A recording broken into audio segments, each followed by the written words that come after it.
David Roditi is one of the best coaches in the country. He's the head coach of the reigning NCAA D1 champion TCU Horned Frogs. He's helped develop amazing pros like Cam Norrie and Jacob Fernley, and he's also a former Mexican Davis Cup player and captain. So he has an incredible resume.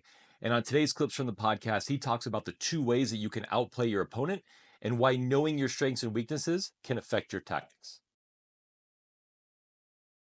I believe you can separate players into two kinds. One that will beat you at their game. They'll just play better than you.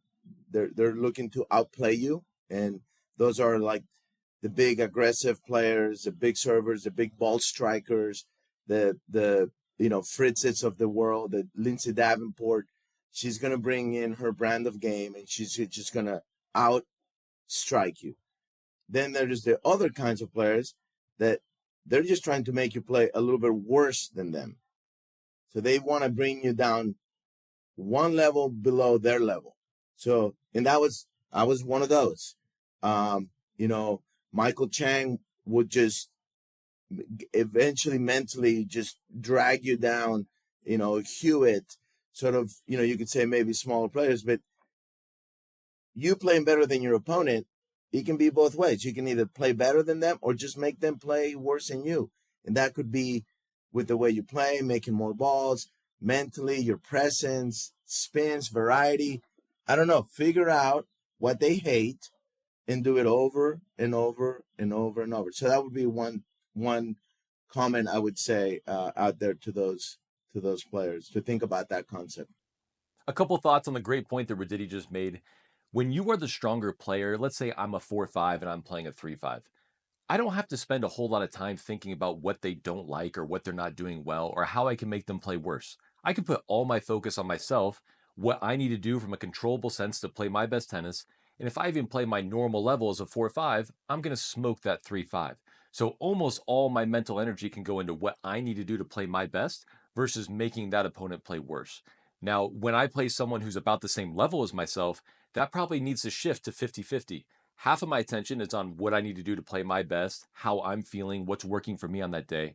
But the other half of my attention needs to go to what my opponent is not doing well and what they look uncomfortable with and what their emotional state is and how I can exploit that. So when you're playing someone around your level, as a guideline, it's probably 50% about yourself and 50% about making them play worse. Now, when you're the 3-5 and you're playing a 4-0 or a 4-5 and you're the big underdog, it probably shifts to all your attention needs to go on making them play worse. It is far more likely that you can get a 4-5 to play like a 4-0 on that particular day than you magically as a 3-5 turning into a 4-0 or a 4-5. So most of your attention needs to go on how do I make them feel bad? How do I make them play worse? And how I can get that upset by bringing their level down so that we're now about equal. We talk a lot about what is it, what can you do? Know your game. Know what you do well. I think that's really important.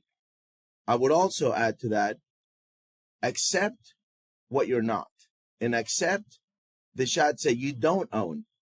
And if there is a shot you don't own, don't hit it. Don't hit it.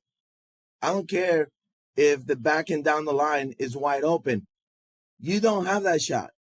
Hit it back cross court one more time, and then maybe the next time you get a forehand that you can pull cross court. And I also tell the campers, you guys, you know what? I never missed a backhand down the line.